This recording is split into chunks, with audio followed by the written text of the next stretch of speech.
It's Breezy on Ice Podcast, and I'm back on another episode for the podcast. And Saturday night was an epic fight night. You had Terrence Bud Crawford versus Errol Spence Jr.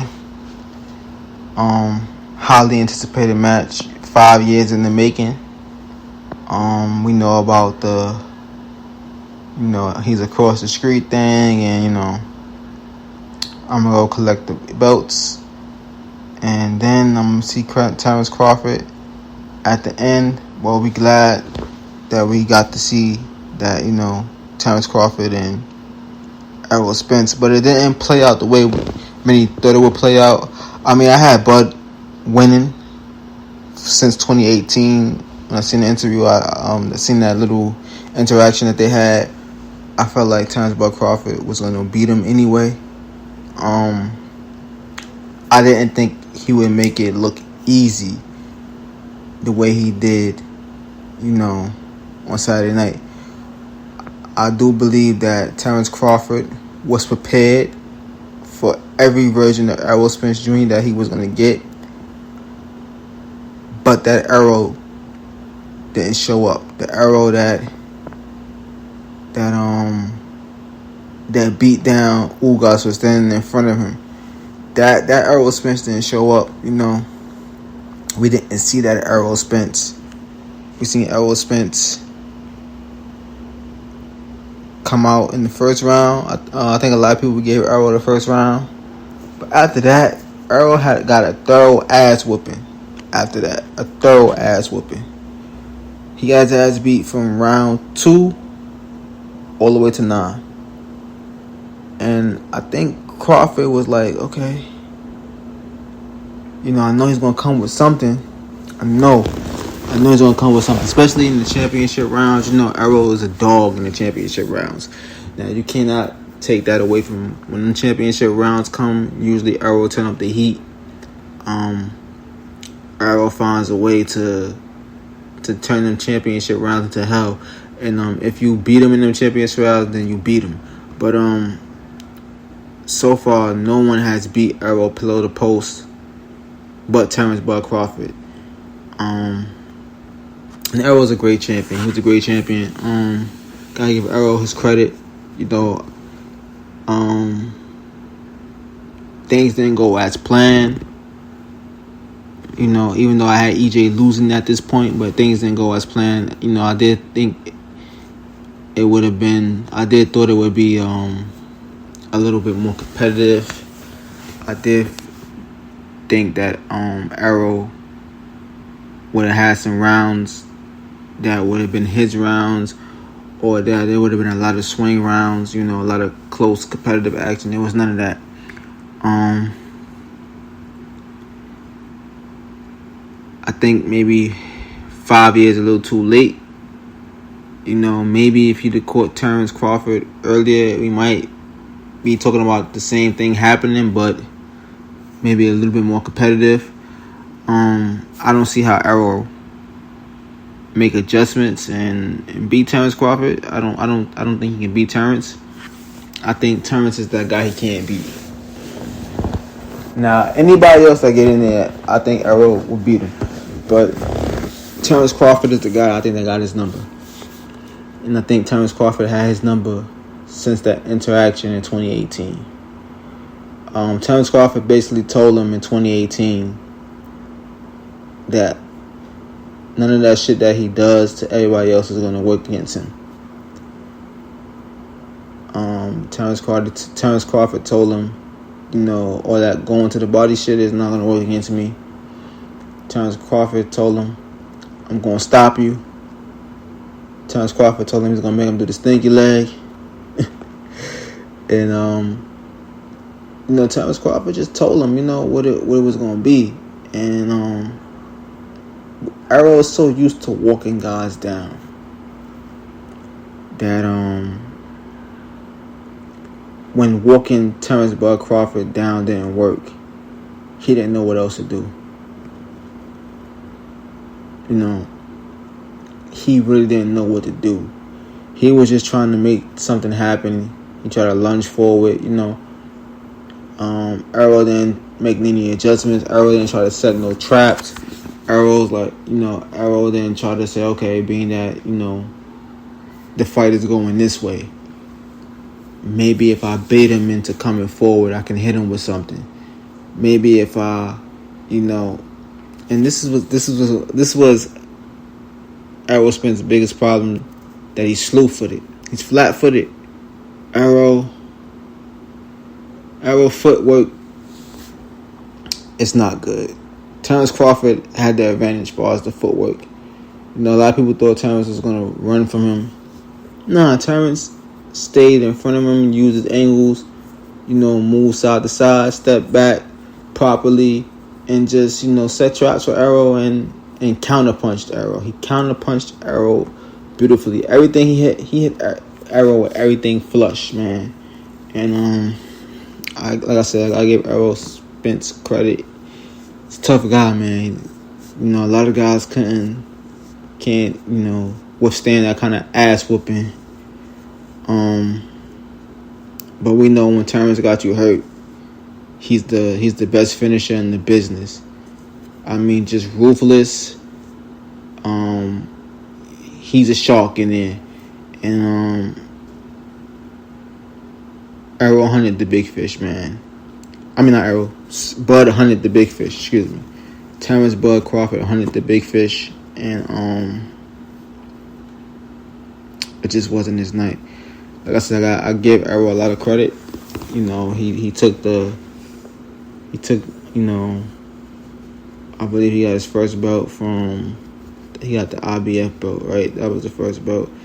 He got that from Kell Brook. And then he went and got the WBC belt from Sean Porter. And then, he got the WBA from Ugas. And Terrence Crawford took those belts off of him. Now, Keith Thurman is making all this noise about, he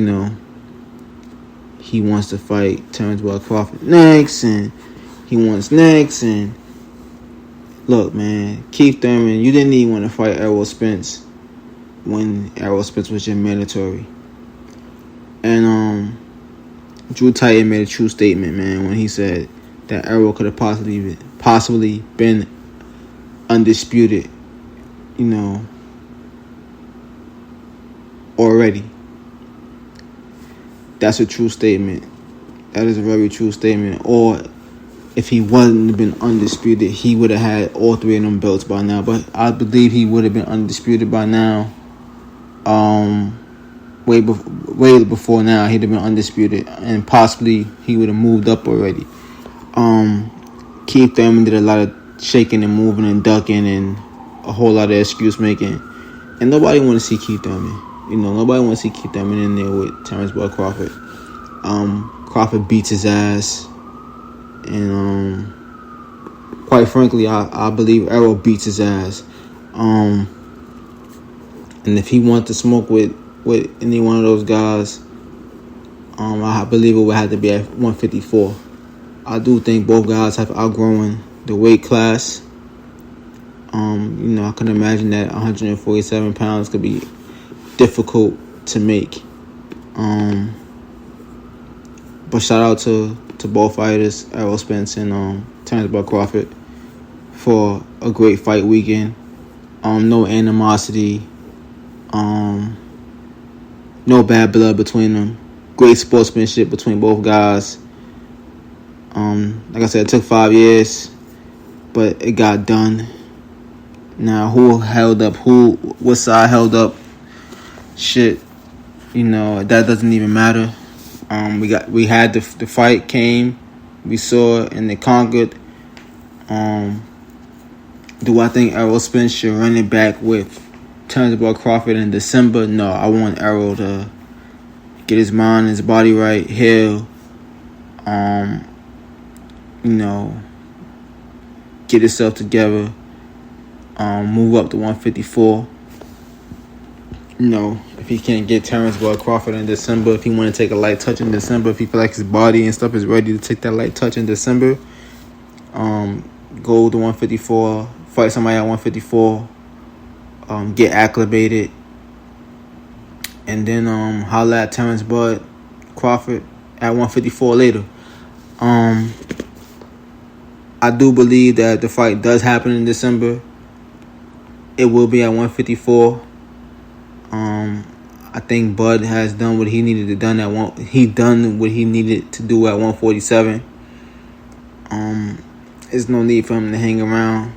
Yeah, I know everybody wants to see Jerron Boots Ennis. I don't think Boots Ennis is ready for that Bud smoke. The way Terrence Bud Crawford looked, he definitely have different levels to his game, man, and that'll be kind of detrimental to Boots right now to take a L to Terrence Bud Crawford.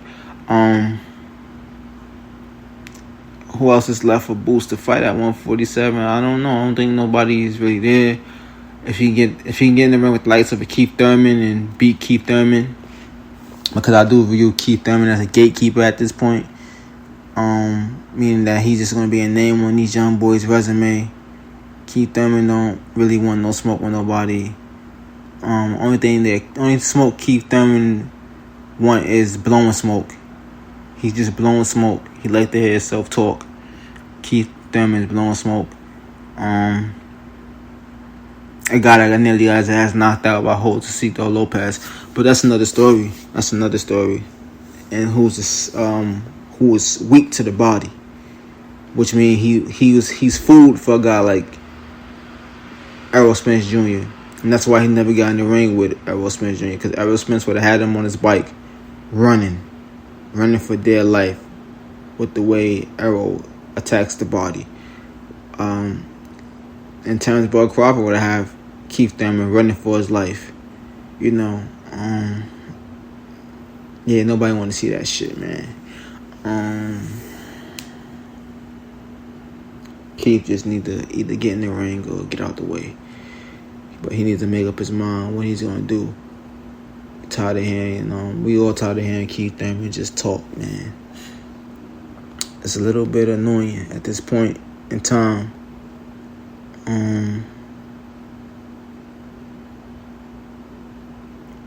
What do we have next weekend? This weekend, Jake Paul, and don't really care about that.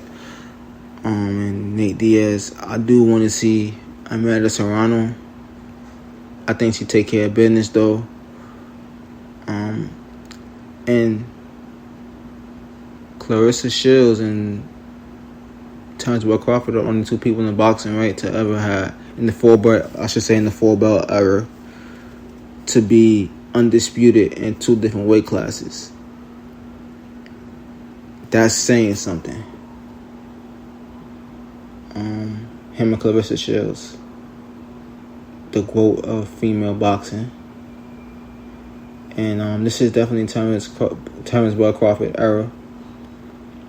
I believe Terrence Bud Crawford will move up to 154 and will try to get those titles at 154. Now, I think this would be pretty interesting. Let's say him and Errol don't run it back right now, right? Let's say they run it back later instead of sooner. Let's say they run it back later, right? Now, because we know Mel is moving up to fight Canelo at 168, I believe, right? At the end of September. Now, we know Mel gotta be careful in that fight, because you gotta, understand what Canelo brings to the table. Even though I think Mel can win that fight, I'm picking Mel to win that fight. No hate towards Canelo Alvarez. I just think that Mel has a chance of winning. We got to see how he holds up. Well, I think Mel walks around somewhere around that weight anyway, so we'll see. But I'm favoring Mel to win. I think it's gonna be a very competitive fight between him and Canelo. But let's just say hypothetically, Jamel does win the belts at 168. I believe, or whatever. I think it's 168. Yeah, because his brother's at 160. So at 168, right? Let's just say Mel win those titles at 168. He would be undisputed in 2 weight classes too, right? But does he drop those belts at 154 and let Arrow get some championship belts there?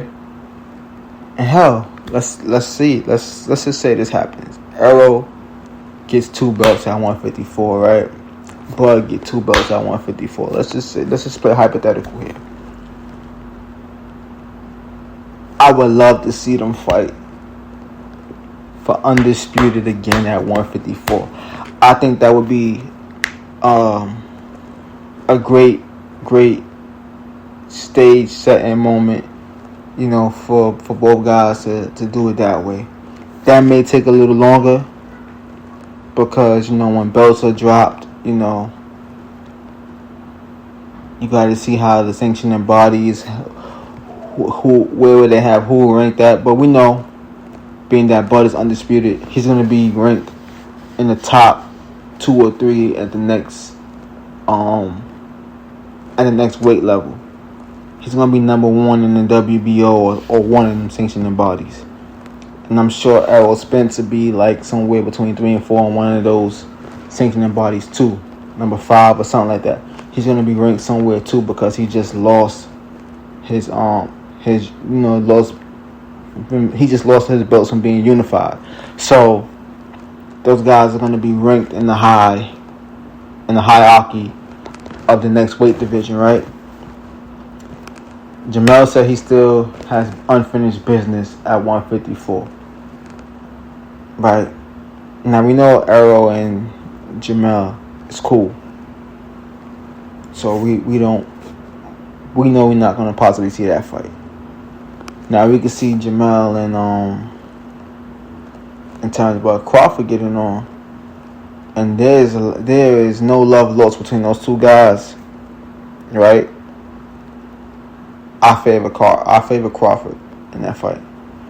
I think it'd be a little entertaining for the first maybe 7-8 rounds. I think Crawford starches him. And Mel never been stopped, but I think Crawford starches Mel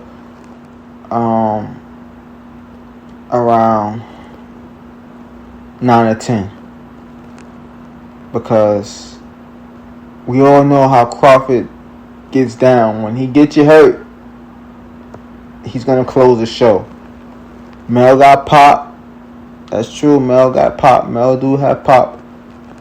But it's levels to this shit, man. And Crawford seems to be the most complete fighter at 147 and 154. I don't see too many guys beating Crawford at 154. Like I said, he can lose to Jamel.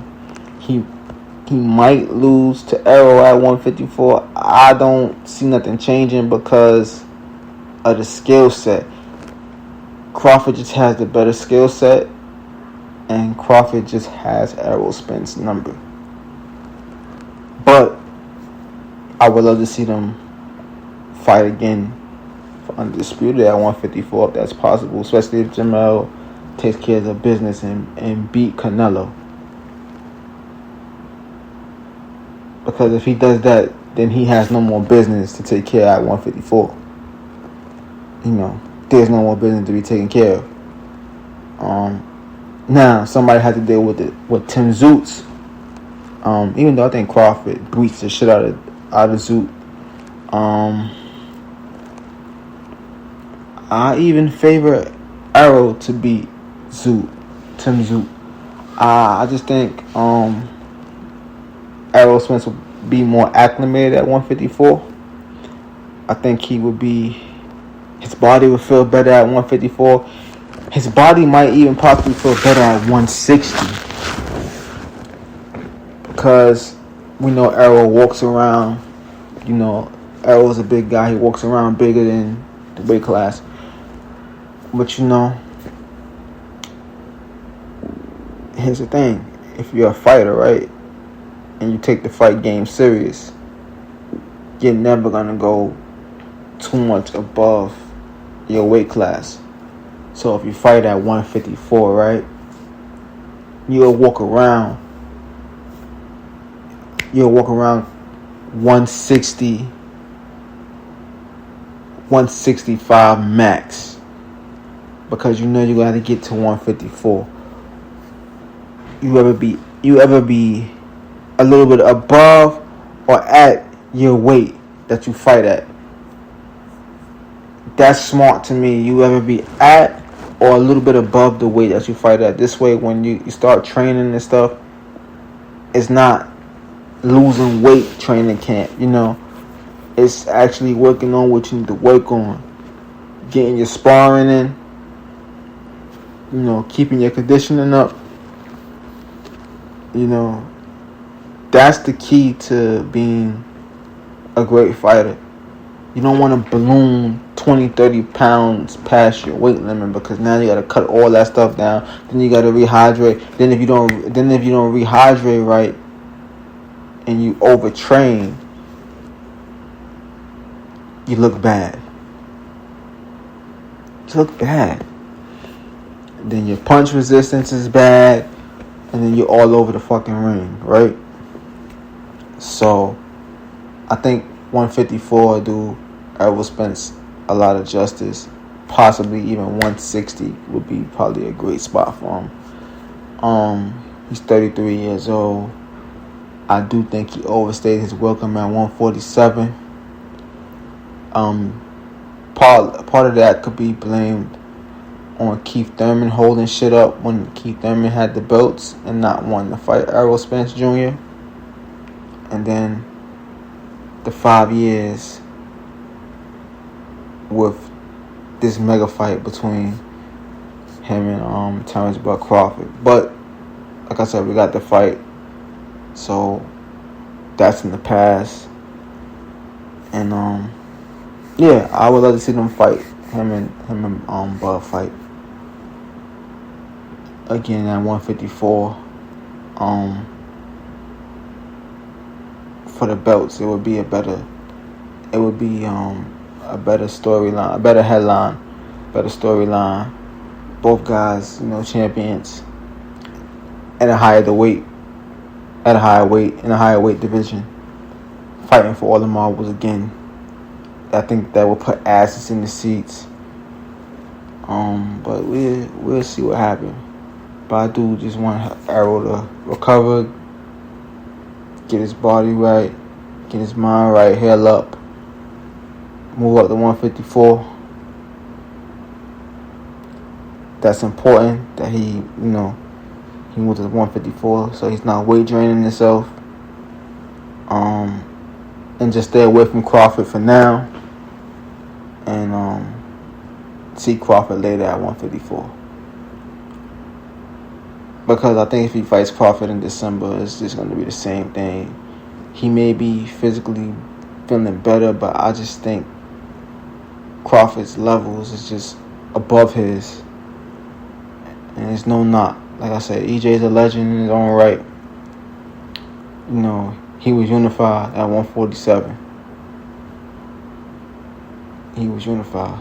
So you can't take nothing away from him. He went after them belts. He got them from, like I said, from Kell Brook, from Sean Porter, and from Ugas. So he did do that. And like I said, it was good for boxing to have the best fighting the best. Like I said, Terrence Bud Crawford has nothing else to prove at 147. He beat the man at 147, and he made it look easy. And he made it look easy doing it. So, boots don't matter if he doesn't want to fight him at 147. He can drop the belts tomorrow and say, okay, let Boots and these guys go ahead and pick up the pieces. I'm going to 154. I fight Tim Zoots. I fight whoever, but I just don't want Charlo to make that mistake of coming down from 168 back to 154 and then trying to jump in the ring with somebody like Crawford because he only gets starched. But if he comes back down from 168 and he has to stop at 160 and take a fight there and then do it gradually and come back to 154. But like I said, if he wins at 168, there's no need for him to come back to 154. Even if he loses, it might not be a need for him to come back to 154. He can go to 160 and pick up some pieces. I know his brother's there, but you might have to tell Maul to move up, man. Yo, Maul, I'm taking over 160. You need to move to 168, man. Let Arrow work at 154. Let Arrow and Bud work at 154. I do believe if Bud becomes undisputed at 154, I think he will call it a career and hang him up because he will be undisputed in 3 different weight classes, and then you won't be able to take nothing away from his legacy. His legacy will be set in stone. Will be the first in the 4-belt era to be undisputed in 3 different weight classes. He's already undisputed in 2 different weight classes. You can't argue with his legacy. His legacy is set. He's a first ballot Hall of Famer when he decides to hang up the gloves. Floyd Mayweather wasn't even undisputed in 2 different weight classes. So he already surpassed Floyd. Floyd was about his bread. Floyd had belts, but Floyd was about his bread. I'm not sure if Floyd was undisputed. No, I don't think he was undisputed in 2 different weight classes. Not like times about Crawford. And you gotta give Crawford the edge. And just his skill set,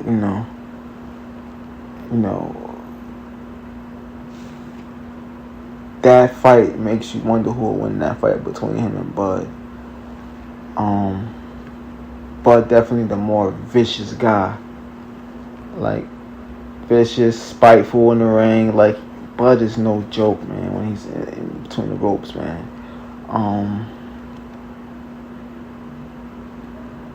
Yeah, man. Like I said, it was great for boxing. It was a beautiful thing. They thought it was going to be a little more competitive, but no arguments. We are getting the fights that we want. Now it's time to see what Clarissa Shields is going to do. And women's boxing is just beautiful, man. It's beautiful the way they've been mixing it up for the longest. The women have been getting busy for the longest, man. Gotta give women's boxing they love, man. Alicia Bumgarner and them girls, they all want to fight each other. She's already talking about she want to fight Amanda Serrano. She wants to fight Katie Taylor. She definitely wants to move up and be undisputed in another weight class. And Alicia Bumgarner could definitely do it.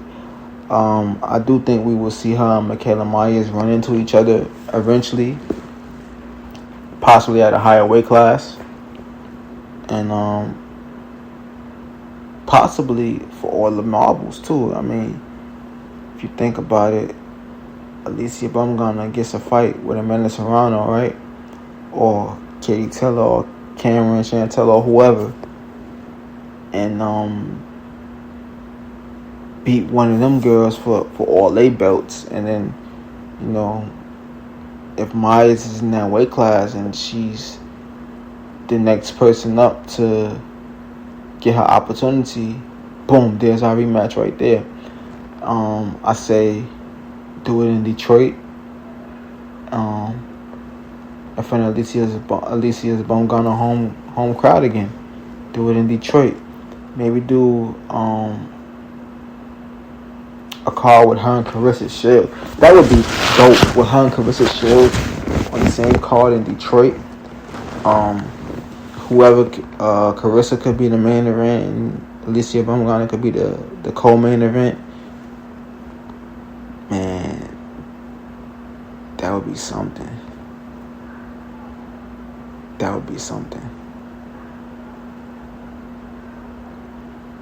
Yeah, that sounds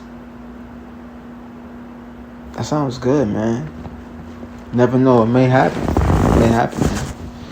Might get something like that. Both of them being from Detroit, in Detroit, fighting in the same arena at the same time for all those fans. Just, the Caesar Palace arena will be sold out for both of them young ladies to be fighting there in front of their home crowd. Yeah. That sounds real good, man. Might get that, man. Never know. Also, you got AJ and Dillian White too. They're doing it for a second time. This point is a question too. I do believe Derrick James gotta get some help. Derrick James gotta get some help. He has a lot of fighters. He gotta get some help. You gotta have some people help him out because he can't spread himself around. He can't spread himself around. That's a lot going on. You got Jamel, you got Anthony Joshua, you got Frank Martin, you got Ryan Garcia, and you got Errol Spence Jr. He has a lot of fighters, man, and he doesn't have time to really key in. But Spence need to bring another person in. Definitely need to bring somebody in, maybe a new face in, and help Derrick James out. He may need that. He got his first loss out the way. Nothing wrong with that. Now, what he does moving forward can make or break him. But I do think he has the fortitude to be good. Yes, Bud is my guy. But I also like Errol Spence too. You don't have to. You can like both guys without the hate. At first I'm like, man, why he saying Bud across the street? When I first heard that 5 years ago, I'm like, why he saying Bud across the street? Why is he saying this, man? And it took both guys to get the fight done.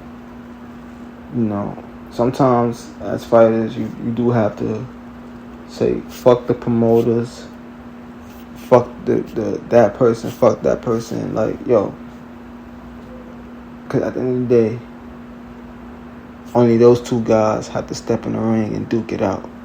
Nobody else is stepping in the ring for those guys and fighting. Those guys gotta fight for themselves.